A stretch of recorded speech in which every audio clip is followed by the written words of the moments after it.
નમસ્કાર દોસ્તો, આજે રવિવાર અને અત્યારના હાલના સવાર પછીના આપણે તાજા હવામાન સમાચાર જાણીએ તો અત્યારે હવામાનને લઈ મોટી અપડેટ આવી રહી છે મિત્રો કે અરબ સાગરવાળું ડિપ્રેશન ચક્રવાતી પરિભ્રમણ અત્યારે હવે પછી રાત્રિ દરમિયાન મોટી છલાંગ મારી છે ને જાણીશું અત્યારે આ ડિપ્રેશન કઈ જગ્યાએ પહોંચી ગયું છે। ગુજરાત રાજ્યની અંદર હજુ પણ ભારતીય હવામાન વિભાગ તરફથી મિત્રો દરિયાની અંદર જાણીશું આજે કેટલી ઝડપના પવનો ફૂંકાવાની સંભાવના છે। તો ગુજરાતના દરિયાના કાંઠાના બંદરોની અંદર હજુ પણ એલર્ટ આપી દેવામાં આવેલા છે। આજે વહેલી સવાર દરમિયાન આ સિસ્ટમનું ટ્રેકિંગ કરવામાં આવ્યું છે ને જેમાં તમે જોઈ શકો છો આ ડિપ્રેશનના સક્રિય વરસાદી વાદળાઓ જે પૂંછડિયા વાદળાઓ છે કે જે ગુજરાતના મિત્રો કચ્છના દરિયાના કાંઠાના ભાગો સુધી જોવા મળ્યા હતા। આમ ગુજરાત ઉપર મિત્રો આ સિસ્ટમના પૂંછડિયા વાદળાઓની અસર જોવા મળી રહી છે ત્યારે આ સાથે જ આપણે જાણીશું આવનારી 3 કલાકને લઈ જેમાં મિત્રો ખાસ બપોર પછી સાંજ અને રાત્રિ દરમિયાન આજે રાજ્યના કયા ભાગોમાં હવામાન વિભાગ તરફથી વરસાદની આગાહી રહેલી છે। તો બીજી તરફ મિત્રો હજુ તો એક વરસાદી સિસ્ટમ પૂર્ણ નથી થઈ ત્યાં ફરી એકવાર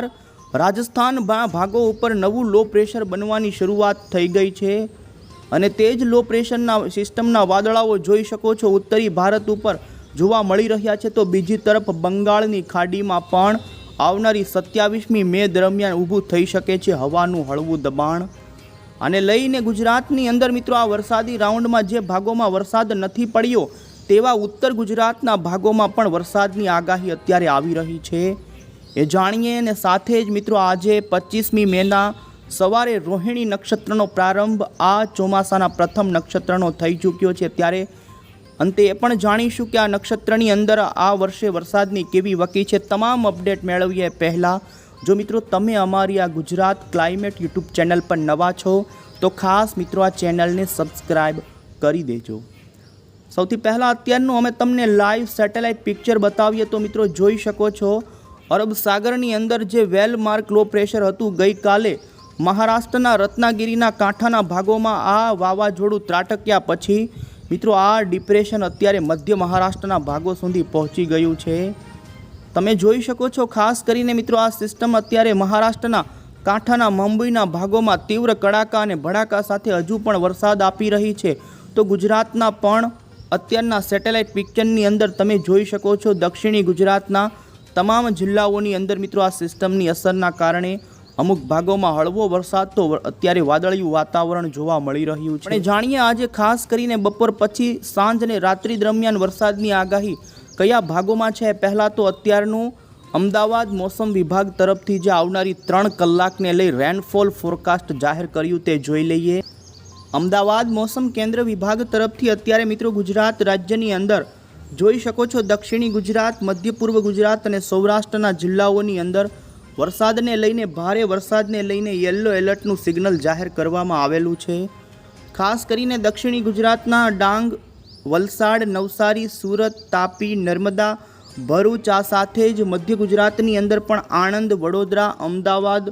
પૂર્વ ગુજરાતના દાહોદ પંચમહાલ છોટાઉદેપુરના લાગુ વિસ્તારો તો બીજી તરફ સૌરાષ્ટ્રની અંદર પણ મિત્રો આજે અમરેલી આ સાથે ભાવનગર ગીર સોમનાથ જૂનાગઢ લાગુના વિસ્તારોની અંદર આવનારી કલાકોને લઈને વરસાદની આગાહી હવામાન વિભાગે કરી છે। દ્વારકા જામનગર પોરબંદર રાજકોટ સુરેન્દ્રનગરથી અમદાવાદના વિસ્તારોમાં પણ આવનારી કલાકોને લઈ હવામાન વિભાગની આગાહી છે કે વરસાદ પડી શકે।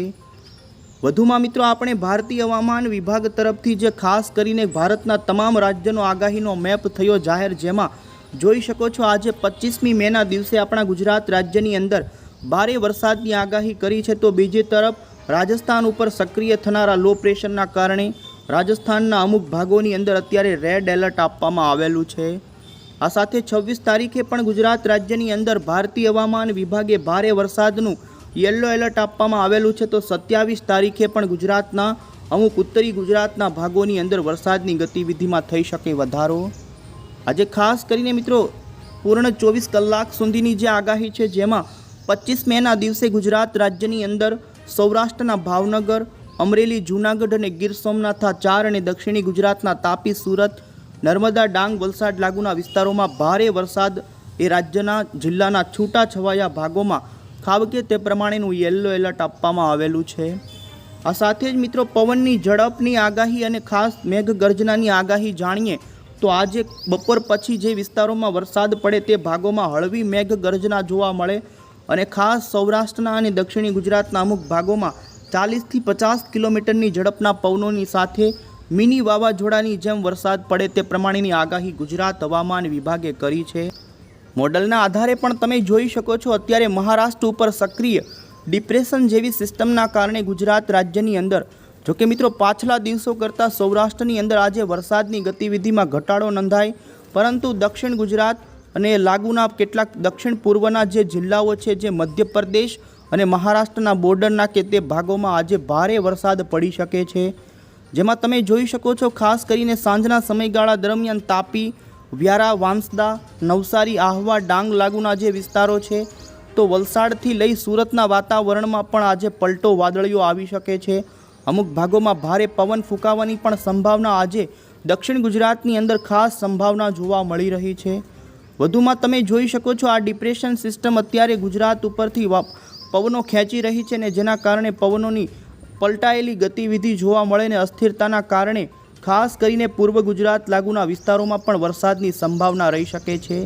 પૂર્વ ગુજરાતની અંદર તમે જોઈ શકો છો દક્ષિણી ગુજરાત લાગુના જે દાહોદ, પંચમહાલ, છોટાઉદેપુરથી નર્મદા સુધીના ભાગો છે તે ભાગો તો સૌરાષ્ટ્રની અંદર મિત્રો આજે ભાવનગરના દરિયાના કાંઠાના ભાગો હોય, આ સાથે જ ગીર સોમનાથ અને અમરેલી લાગુના વિસ્તારોમાં વાદળિયા વાતાવરણથી લઈ અમુક વિસ્તારોમાં પવનની ગતિવિધિ તો અમુક છૂટાછવાયા વિસ્તારોમાં થંડરસ્ટોર્મની એક્ટિવિટી બનવાની સંભાવના રહેશે। મિત્રો ગઈકાલે અરબી સમુદ્રની અંદર જે ડિપ્રેશન જોવા મળ્યું હતું આ ડિપ્રેશન સવાર દરમિયાન મહારાષ્ટ્રના રત્નાગિરીના કાંઠાના દક્ષિણી કોકણના કાંઠાના ભાગોમાંથી ત્રાટકીને આ સિસ્ટમે પૂર્વની દિશા તરફ સતત ધીમે ધીમે ગતિ કરવાની શરૂઆત કરી હતી। જેમાં મિત્રો અત્યારનું જોઈ શકો છો ખાસ કરીને આ સિસ્ટમે છેલ્લી 6 કલાકની અંદર 18 કિલોમીટર જેટલું અંતર કાપી રહી છે ને જે સિસ્ટમે મોટી છલાંગ મારીને મધ્ય મહારાષ્ટ્રના ભાગો સુધી અત્યારે આ ડિપ્રેશન પહોંચી ગયું છે। ભારતીય હવામાન વિભાગ તરફથી મિત્રો અત્યારે જેનું બુલેટિન જાહેર કર્યું છે જેમાં અત્યારે મધ્ય મહારાષ્ટ્ર ઉપર ડિપ્રેશન જોવા મળી રહ્યું છે ને હવે પછી ધીમે ધીમે તે લેન્ડફોલ થયા પછી નબળું પડતું પૂર્વની દિશા તરફ સાઉથ મધ્યપ્રદેશ, મહારાષ્ટ્રથી લઈ મરાઠવાડા અથવા તો નોર્થ ઇન્ટિરિયરના ભાગોની અંદર આગળ વધતું નબળું પડી અને આવનારી 12 કલાકની અંદર આ ચક્રવાતી પરિભ્રમણ મિત્રો વેલ માર્ક લો પ્રેશરમાં પરિવર્તિત થઈ જવાની અત્યારે આગાહી ભારતીય હવામાન વિભાગે કરી છે। તો મિત્રો આ રીતે રાત્રિ દરમિયાન આ સિસ્ટમે ઘણું બધું અંતર કાપીને અંદરના મેદાની પ્રદેશો ઉપર આવી ચૂકી છે, પરંતુ અત્યારે એમના સક્રિય વરસાદી વાદળાઓ મહારાષ્ટ્રના કાંઠાના ભાગોમાં ભારે વરસાદ આપી રહ્યા છે। જોઈ શકો છો સેટેલાઇટની અંદર મિત્રો ભારતીય હવામાન વિભાગે આ સિસ્ટમનું લોકેશન આ વિસ્તારોમાં બતાવ્યું છે અને જેને લઈ આ જ ડિપ્રેશનની કારણે તમે જોઈ શકો છો દક્ષિણી ગુજરાતના દરિયાના કાંઠાના ભાગોમાં ભારતીય હવામાન વિભાગે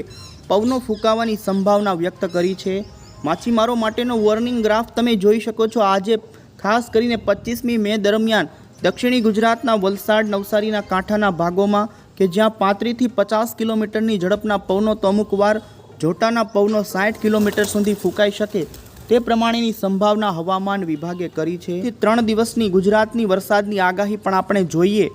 તો મિત્રો 26 તારીખે પણ ગુજરાત રાજ્યના જોઈ શકો છો તમે દક્ષિણી ગુજરાત અને સૌરાષ્ટ્રના કાંઠાના છૂટાછવાયા ભાગોમાં વરસાદની સંભાવના રહી શકે છે। ખાસ કરીને મિત્રો 27મી મેથી ગુજરાતની અંદર દક્ષિણ ગુજરાત, મધ્ય ગુજરાત અને સૌરાષ્ટ્રના કેટલાક ભાગોમાં ભારે વરસાદની સંભાવના જોવા મળી રહી છે।